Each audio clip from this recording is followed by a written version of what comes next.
Une brochette sans fruits, c'est fade. Une foi sans fruits, c'est creux. Mais heureusement, le Saint-Esprit est un excellent cultivateur. Allons préparer notre brochette de fruits.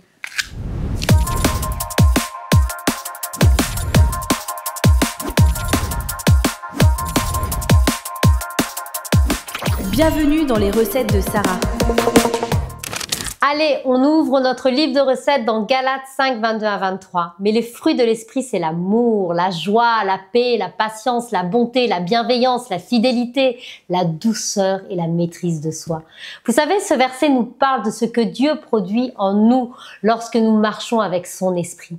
Ces fruits, c'est ce qui embellit notre caractère et témoigne autour de nous comme une belle brochette colorée qui attire l'œil et réjouit le palais. Les fruits de l'esprit rendent notre vie attirante, douce, équilibrée, lumineuse aux yeux des autres. Alors les ingrédients que nous allons avoir besoin pour notre brochette de fruits, c'est des fraises. Ces fraises si belles, si rouges, qui vont symboliser l'amour, la douceur et la passion de l'amour divin. De l'ananas pour la joie qui va illustrer l'éclat et la vivacité de la joie que Dieu nous donne.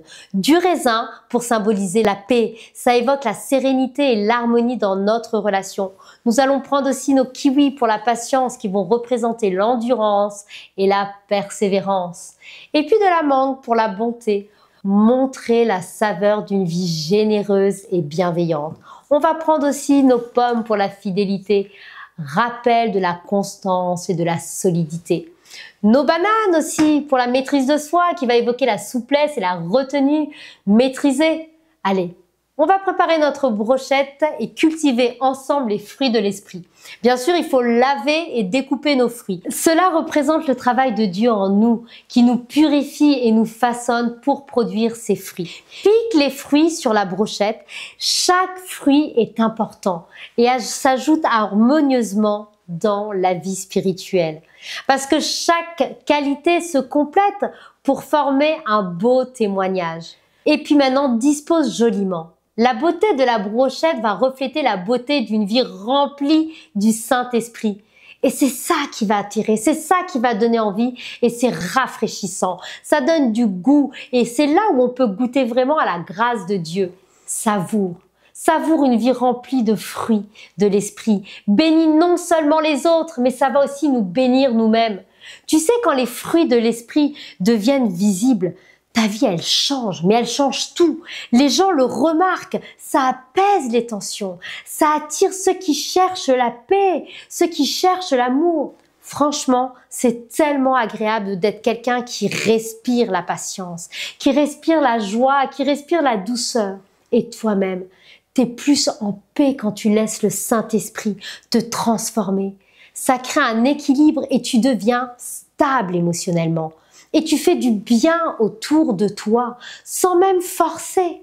Mais soyons honnêtes, c'est pas facile de cultiver ces fruits de l'esprit, hein?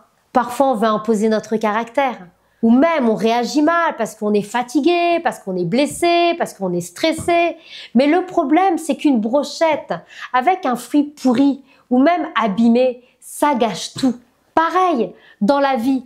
Un manque de maîtrise de soi ou d'amour, ça peut vite refroidir les gens, ça contamine. Et si on essaie de produire ces fruits par nous-mêmes, sans l'esprit, ça devient de l'effort humain et ça ne tient pas dans la durée, ça peut pas fonctionner. Tu vois, les fruits de l'esprit, c'est pas quelque chose qu'on va forcer, qu'on va fabriquer tout seul. Non, les fruits, ça pousse naturellement quand on reste connecté à Dieu. Il nous arrose, un peu comme un arbre qui donne ses fruits. Pas parce qu'il est bien enraciné, et ça c'est important. Alors la vraie question à se poser, c'est est-ce que je laisse l'esprit travailler en moi chaque jour pour que ces fruits puissent mûrir? Ce qui est beau, c'est que ces fruits ne sont pas juste pour toi, ils bénissent aussi ceux qui t'entourent. Ta patience peut apaiser quelqu'un. Ta bonté peut révéler une personne qui est découragée. Ta joie peut redonner le sourire à celui qui en a besoin. Alors prendre le temps de demander à Dieu Prends ce temps. Seigneur, aide-moi à porter ces fruits dans ma vie. Remplis-moi de ton esprit pour que je sois une source de paix, d'amour, de joie autour de moi. Parce qu'au fond, une vie remplie de ces fruits, c'est une vie qui donne envie d'être goûtée. Alors je vous souhaite une très bonne dégustation et à très bientôt dans les recettes de Sarah.